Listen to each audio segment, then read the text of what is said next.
கடல் அலையில் நடனமாடி புல்லாங்குழல் வழியே புகுந்து சுவையாகி மெல்லுதழில் வித்தார நகையாகி சொல்லுக்கு சொல்லு சுவை கூட்டும் செந்தமிழே வாழியவே சிந்தி வரும் மைத்துளியில் என்னை கூட சிந்து பாட வைத்த பைந்தமிழே வாழியவே சிந்தா எடுத்து வெண்பா தொடுத்து முப்பாலும் நண்பாலாகி பேருரை நிகழ்த்த என் நாவின் நடமுயன்ற நருந்தமிழே உன்னை வணங்கி உன் அவையை வணங்கி என் உரையை தொடங்குகிறேன். எனக்கு கொடுக்கப்பட்டுள்ள தலைப்பு ஆணும் பெண்ணும் நிகரென கொள்வோம். ஆணும் பெண்ணும் நிகரென கொள்வதால் அறிவிலோங்கி வையம் தழைக்குமாம். பூணும் நல்லறத்தோடு இங்கு பெண்ணொரு போந்து நிற்பது தாய் சிவசக்தியாம். நானும் அச்சமும் நாய்கட்கு வேண்டுமாம். ஞான நல்லறம் வீர சுதந்திரம் பேரும் நற்கடி பெண்ணின் குணங்களாம். பெண்மை தெய்வத்தின் பேச்சுகள் கேட்டீரோ? சங்க காலத்தில் அரசுக்கே தூது சென்று ஆட்சி குழப்பங்களை கலைந்த அவ்வை முதல் அன்பே வடிவான மணிமேகலை வரை ஆண்களுக்கு பெண்கள் துணை நின்றார்கள் என்பதை மறுத்துவிட முடியாது. பெண் எனும் சக்தி பெரிய கப்பலையும் நிலைநிறுத்தும் நங்கூரம் போன்றவர்கள். அவர்கள் துணை நிற்பது கண்களுக்கு தெரியாது. பெண் துணை இல்லை என்றால் ஆண்களால் சாதனை படைத்திருக்கவும் முடியாது. அவள் தாயாக இருந்திருக்கலாம், சகோதரியாக இருந்திருக்கலாம், மனைவி மகளாக இருந்திருக்கலாம், ஏன் கடவுளாக கூட இருந்திருக்கலாம். ஆக மொத்தத்தில் ஆணுக்கு துணையாக நின்றவள் பெண்தானே. நிமிர்ந்த நன்னடையும் நேர்கொண்ட பார்வையும் நிலத்தில் யாருக்கும் அஞ்சாத நெறிகளும் திமிர்ந்த ஞானச்சிருக்கும் இருப்பதால் செம்மை மாதர் திரும்புவதில்லையாம்.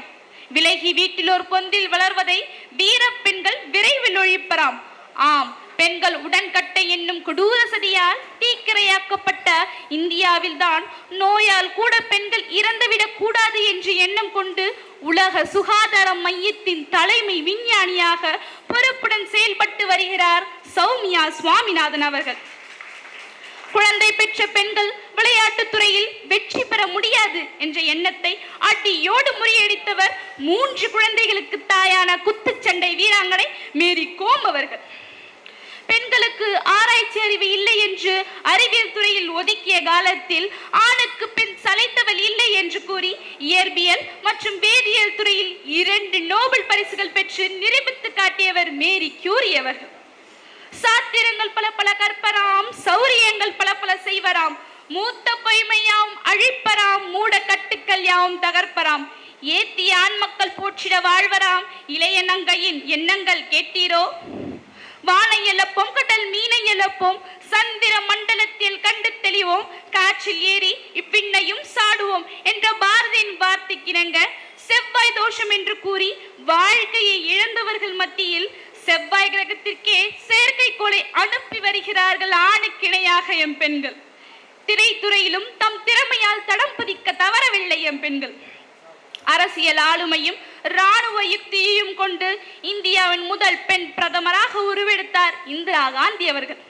இவர்கள் எல்லாம் ஆணுக்கு பெண் நிகர்தானே. எட்டையும் பெண்கள் தொடுவது தீமை என்று எண்ணி இருந்தவர் மாய்ந்து விட்டார். வீட்டுக்குள்ளே பெண்ணை பூட்டி வைப்போம் என்ற விந்தை மனிதர் தலை கவிழ்ந்தார். பட்டங்கள் ஆள்வதும் சட்டங்கள் செய்வதும் பாரனில் பெண்கள் நடத்த வந்தோம்.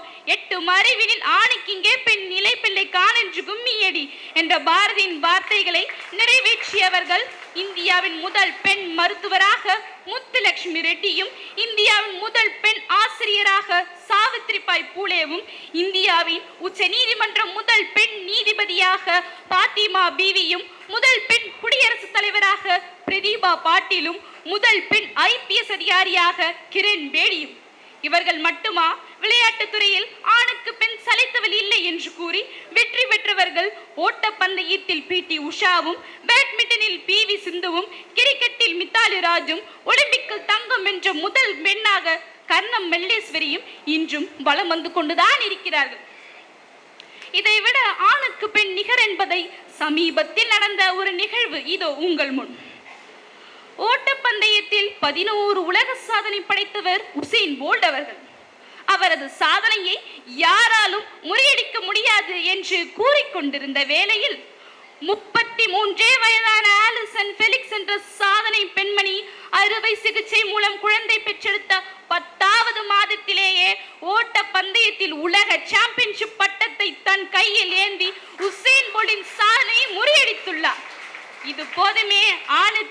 நிகர் என்பதற்கு. இவற்றிற்கெல்லாம் மகுடம் வைத்தார் போல் சமீபத்தில் நடந்த ஜனாதிபதி தேர்தலில் வென்று நாட்டின் முதல் மகளாக அந்த அரியணையை அலங்கரித்துக் கொண்டிருக்கிறார் திருமதி திரௌபதி முர்மு அவர்கள். அன்று அடுப்புதியவள் இன்று அரபு நாடு செல்கிறாள். தொடரட்டும் இவளது நீண்ட பயணம். பல தேசியம் கடந்து இவள் சுதேசியம் வெல்லட்டும். மஞ்சள் குழைந்த முகத்தில் இன்று மீசை முளைத்து பல பாரதிகள் வருகிறார்கள். இன்னும் பலர் வரட்டும், இவள் புகழ் பரவட்டும். திசை தெரியாமல் குடிசையில் குனிந்து நடந்தவள் இன்று எல்லா திசைகளிலும் திசை காட்டியாய் திகழ்கிறாள். திரியட்டும், தீச்சுடராய் எரியட்டும். கட்டுப்பாடுகளுக்கு களை இழந்த அவள் இன்று காட்டாற்று வெள்ளமாய் கரை உடைந்து வருகிறாள். உடையட்டும் தடை, உதைப்படட்டும் தடை கற்கள்.